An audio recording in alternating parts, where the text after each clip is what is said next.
Really strange where they steal his body after he died. They took him out to Joshua Tree and they burned it, per his wishes. Really? Yeah. It's a crazy story.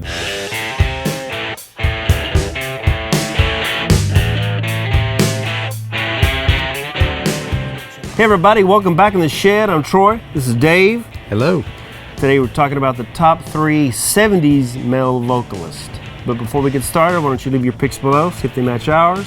Also, make sure to subscribe to the channel and like this video. So we've narrowed it down to the 70s male vocalists because there's so many over the past 50 years that it would pretty much be impossible to just come up with like... Yeah, we're going to slot it just to the 70s. Exactly. And there's going to be some, probably drifting into the other decades with some of these guys. Yeah, some of these artists, I'm sure their careers have expanded into the 80s, 90s, and probably even now. Sure. But the pinnacle of their popularity was probably the 70s, or at least when they got started. That's what we're shooting for. That's what we're shooting for.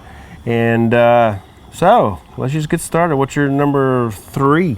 Well, I'm going to go with Freddie Mercury. Having a good time, shooting star leaping through the sky like a tiger, defying the laws of gravity. Freddie was born, his name was Farouk Bulsara, and he was born in Zanzibar. Really? Yeah. Wow. His parents actually fled Zanzibar for England in 1964. There was like an uprising or something.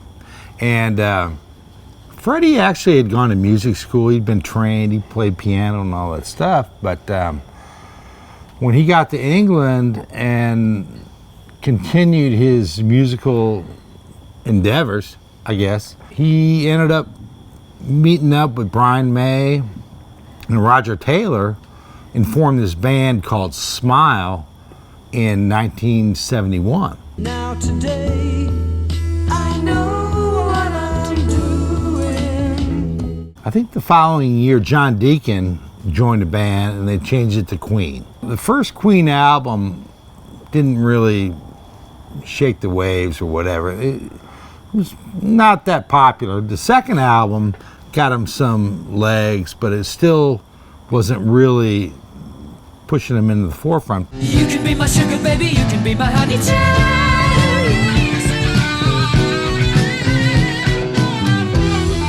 But the next album had the song Killer Queen, and that's what really kind of propelled him and got him some popularity. Caviar and cigarettes, well versed in etiquette, extraordinarily nice. She's a killer queen. Freddie was really an incredible singer. He had a 4-octave range, which is pretty hard. I remember reading that Roger Daltrey had called, from The Who, had called him the best virtuoso singer of all time.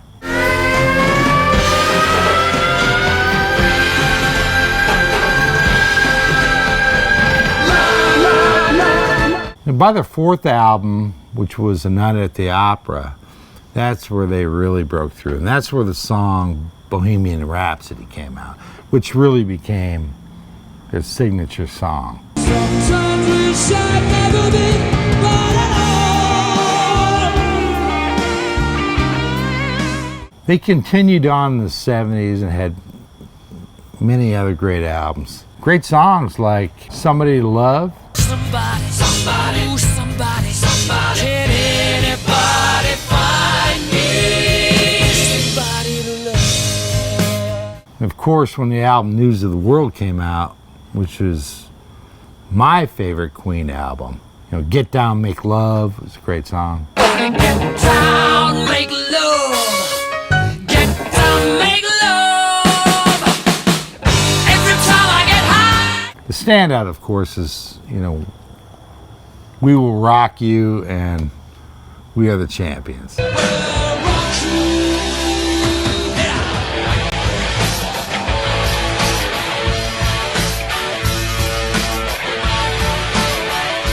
Which is, like we talked about before, another one of those songs, 2 songs that you can't cut.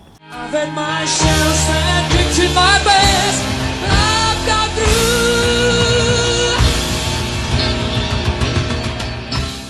course, after that, you still had songs like Fat Bottom Girls. Yeah, there's some Queen songs that just live on and on and on, like We Will Rock You, We Are the Champions, Bohemian Rhapsody. Like, for example, I got in my daughter's car the other day. We were going somewhere. She was going to take me to lunch or something, or I was going to. She picked me up so I could take her to lunch, basically, is what it was. And You bought. I bought it, and she was listening to Queen. And not because I was in the car, she was just listening to Queen. And I was like, why are you listening? She goes, oh, this is a great song. So, you know, these songs live on and on forever because they are such great songs. And I agree, he is one of the best vocalists, not just of the 70s, but of all time. Freddie famously died of AIDS in 1991. Yeah. He was one of the first big superstars to die. You know, Rock Hudson had died before that, but, you know, the death of Freddie really brought a lot of awareness to AIDS. Yeah, I mean, it had been out for a while, you know, famously during the Reagan administration when he didn't acknowledge it for a while, but in the end he had to. Yeah. But, yeah, Freddie's death was, you know, sad and tragic, and of course, you know, his performance at Live Aid is probably one of the great, you know, performances of all time.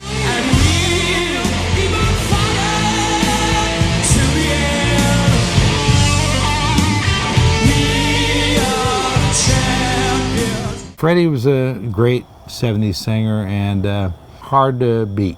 Well, my number 3 is Steven Tyler from Aerosmith.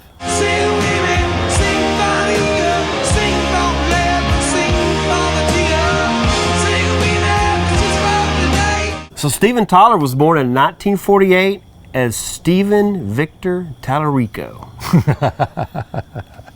I knew that wasn't his real name, but I didn't know. Tallarico, that's... Hey, I'm friends with a guy on Facebook. His last name is Tallarico. Yeah. Really? Yeah, he's from Hawaii. Oh, he's not from Hawaii. He works, he lives in Hawaii now. No relation. But, who knows? You never know. There's not much to say about Steven Tyler because he is one of those singers that they're still out. I think they're on their last tour right now. Aerosmith is...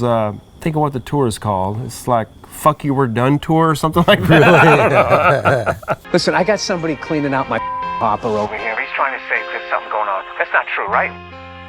It's true. All I can say is... Peace out! Aerosmith says peace out. But he's one of those singers, one of the very few singers from that era that can still sing like he could back then. Dropped on my ass and she hit me with a hose. And she told me to take the white stuff off of my nose. He's an amazing singer. And, you know, I got to see him that, you know, Hollywood Bowl tour, and he was great. Yeah, Steven, he's kind of fallen off the wagon a few times, but he keeps popping back. And he can sing as good as he sang 50 years ago. You know, all those 70s era Aerosmith albums I own, and there's some of, you know, my favorite music, and it really, none of them suck, man. I mean, they're all really great. I agree. Yeah, they're freaking awesome, man. I love Aerosmith, especially the 70s Aerosmith. Of course, they got in the 80s and went a little more power ballad, but they're still probably one of the top 10 rock bands of all time. They have to be. They have to be. They're the American Rolling Stones. Yeah.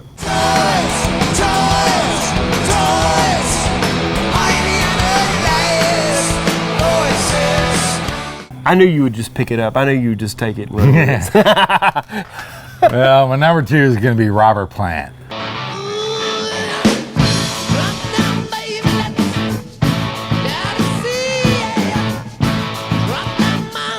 The first 2 Zeppelin albums, 1 and 2, came out in '69. In '70, they released Led Zeppelin 3.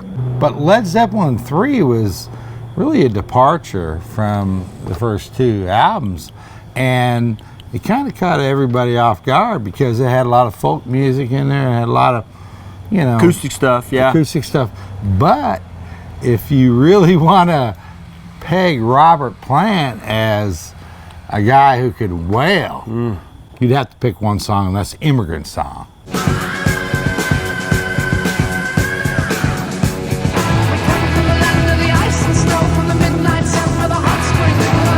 Which Jack Black brought back. I guess, I mean, how do you bring Zeppelin back? But yeah, School to Rock, man. Oh, yeah. When he's great. cruising in that van, you know.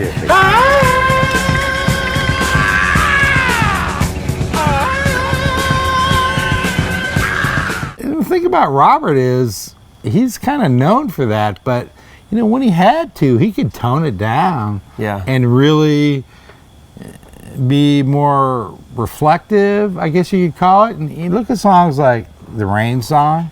I watch the fire that grew so low, yeah.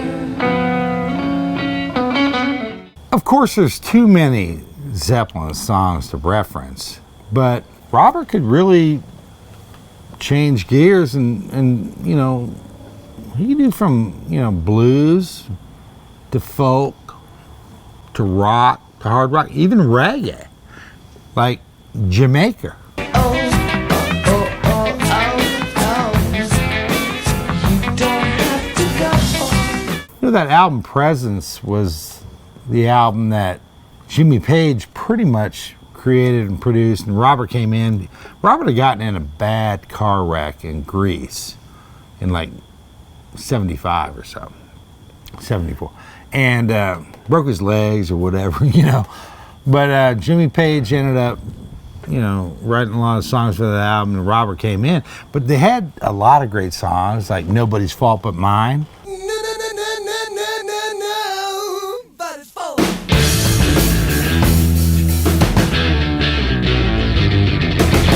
Zeppelin had one more album which came out in '79, which was In Through the Outdoor. And that was really their last album. It had some great songs like In the Evening.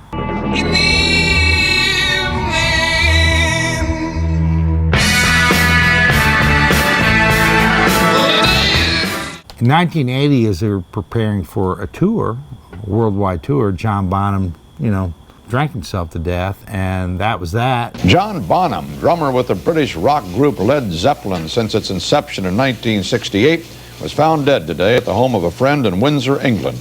Bonham was 32. Sadly, we never got to see that tour, but, you know, Robert Plant he didn't stop there. He got back on his feet, and he released several solo albums. I saw him on a tour probably in '85 or '84 when he played at the Arena in Dallas. I can't remember what it was. Maybe Pictures at 11, one of those albums. To this day, he's still cranking it out. Yeah. And he's done, you know, those Alison Krauss albums, and he's a real creative guy, and he's changed his, you know, style of music, what he's into, but he can really play or sing just about any style of music he wants to. I would totally agree, and he's also my number 2.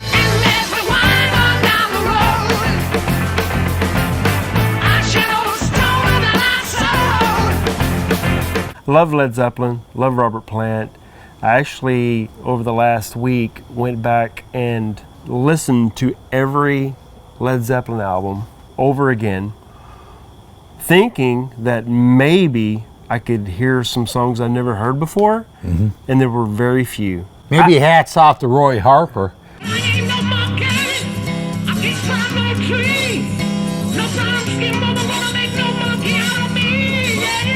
I can remember this is probably like 25, 30 years ago. I was listening to the radio. There was a Led Zeppelin song on, and I flipped it to another classic rock radio station. There was another Led Zeppelin song. I flipped to 5 different classic rock radio stations in the span of like 20 seconds, and every radio station was playing a different Led Zeppelin song at the same time. They'll never go out of style. Yeah. Led Zeppelin has so many freaking great songs. I mean, in a 10-year span. They rival the Beatles. Yeah, they do. Yeah. Beatles had, 8 years. Zeppelin had 10 years. And Zeppelin's really one of those few bands where I can tell you what every name of every song is, I think. Yeah. And because I grew up and I listened to every album so many times. And there's not really, I can't do that with the Beatles. I can't do that with the Stones. Yeah, I can't either. I can't do it with any of my favorite bands. But Zeppelin's that one band that had 10 years, and they really just owned the planet. One thing I noticed about Robert Plant when Led Zeppelin broke up, when John Bonham died, and they went and did their own thing, Robert Plant sort of changed his style of singing because his songs were a little more, I guess, not as heavy. Yeah. And he didn't sing it on those high registers like he did on Zeppelin. No, he definitely became more of a singer, and not just a wailer or whatever. But he'd always done that with Zeppelin, and that was what was great about Zeppelin, is that they could go from Immigrant Song to something like the Rain Song or Gallows Pole or something like that. That's what made Zeppelin so great, is that they were so diverse. Well, my number one is Stevie Wonder. You are the sunshine of my life. Yeah. Well, Stevie Wonder was a wonder kid who was signed by Motown when he was 11 years old. I mean, he was this, blind, but he could play the harmonica and he could sing, and he was really, he was beyond a child prodigy. I mean, this guy was something else. Baby, everything is alright. Upside, underside.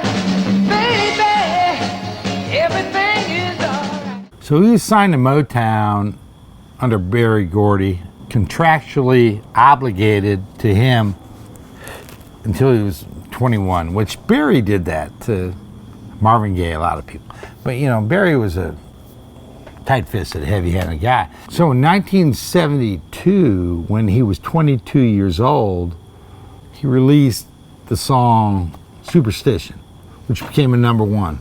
Very superstitious. Writings on the wall. And it was his 15th album at the time. Oh my God. Dang, about a guy cranking them out, huh? Oh man, Berry Gordy just milked Stevie like a cow.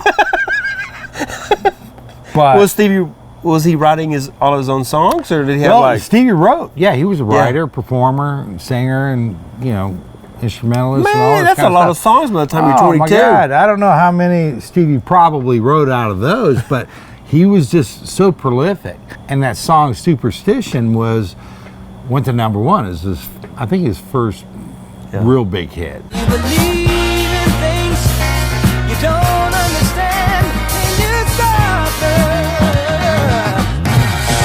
Superstition anyway. Stevie had an incredible run of albums during the 70s. I mean, after Talking Book, he had Inner Visions, which is my personal favorite, which had the songs Living for the City. Just enough for the city. Higher Ground. Gonna keep on trying till I reach the highest ground. And of course, Songs in the Key of Life, which was a number one for like 13 weeks. And it was the biggest selling album of 77, except for Fleetwood Mac Rumors. Really? Yeah, it was a great, and it had a great song. Of course, Sir Duke. Music is a world within itself, with a language we all understand. I love that song. The horns are incredible.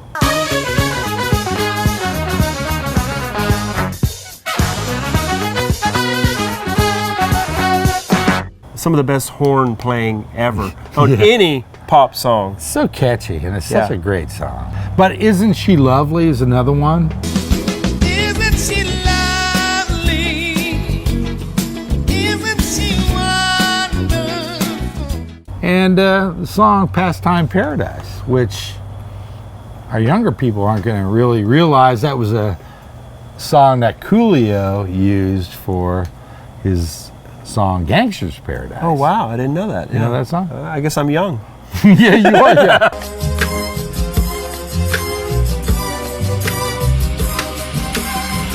Men spending most their life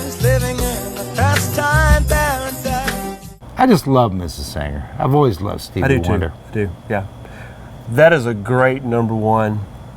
I'm surprised we didn't cross paths more. Yeah. But I'm going to have to pick one that you didn't pick for my number one, and it is Ozzy Osbourne. Of course.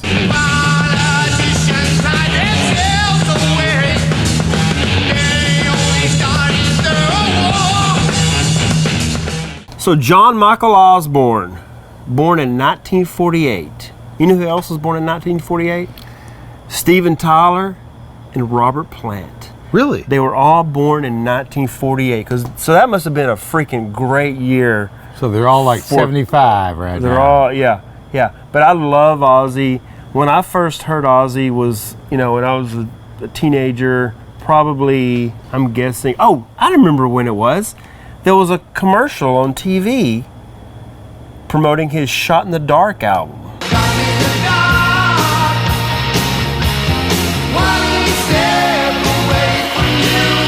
And so I was like, who's this guy? This is pretty interesting. So it really got me into Ozzy. Then they had Blizzard of Oz and blah, blah, blah. He was, of course, the singer for Black Sabbath. I need someone to show me the things in life that I can't find. I can see the things that make true happiness. I must be blind. And a lot of people know Ozzy now from like his reality show, and he's sort of a goofball. He's had a storied past. Exactly. A lot of things, you have the whole biting off the bat incident, you have the whole biting off the dove's head incident, and Pissing on the Alamo. But if you go back to those Black Sabbath albums, and I'm not even talking about the songs that we all know, like Paranoid, War Pigs, NIB, Sweet Leaf, but there are some great songs, and Ozzy's vocals are outstanding. And a lot of people don't think of Ozzy as being, he has an original voice, of course, but there's some great freaking songs from some Black Sabbath albums back in the day. He's a great singer, and through all his trials and tribulations, he's a survivor. Yeah. And I mean, it's a miracle he's still alive after all the drugs he's done, drinking and drugs, and 15 years ago when he had that ATV accident, and now he's I know. He's like Keith Richards. He falls out of a coconut tree and bounces right back. I mean, the thing about Ozzy is, I watch his World Detour show with his son, Jack. Yeah, it's a great show. Ozzy's never been a sprinter. He still walks. Even when he's on stage, he's not one of these guys. But he keeps going on and on and on and on. Yeah, I love Ozzy. So if you look at Sabbath's sixth album called Sabotage, came out in 1975, the song Hole in the Sky. I don't know it. His vocals are freaking insane.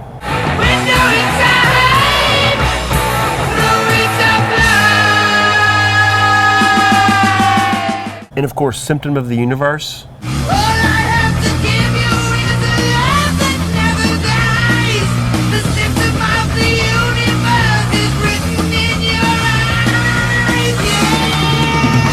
And a great song that probably, this is a really deep cut that nobody knows about. It's called The Writ.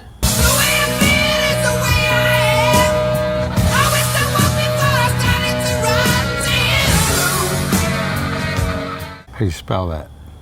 W-R-I-T. Okay. And this song was written, it's one of the few songs from the Black Sabbath era that Ozzy actually wrote the lyrics to. Because Geezer was the main lyricist. That's a freaking badass song because it starts real low. It starts very dun, dun, and then it just freaking kicks in.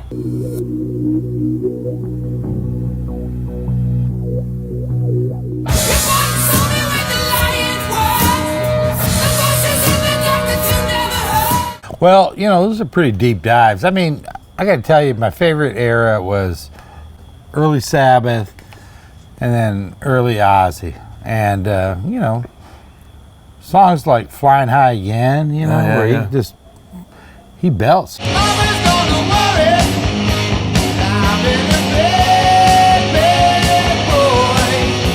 he's waxed and waned as far as I'm concerned. I didn't follow for his whole career, but there are definitely certain periods that I love Ozzy. But he just cranks them out, man. What can you say? Cranks them out. They just roll him into the recording studio. And he just sings another song. You can't. He's put out 2 albums in the last like 3 years, I think. Yeah. Well, no one sounds like Ozzy, and instantly recognizable and a great vocalist, man. When I turn on some Ozzy or something, or if it happens to come on the radio, I ask my son, who's 8, I said, "Who's that?" He goes, "That's Ozzy." Yeah, he knows Ozzy. He knows Ozzy and he knows AC/DC. Raise him right. So I actually saw Ozzy in, I think it was 91 or 92, when he put out the No More Tears album. Yeah. And you know what the tour was called? The No More Tours Tour.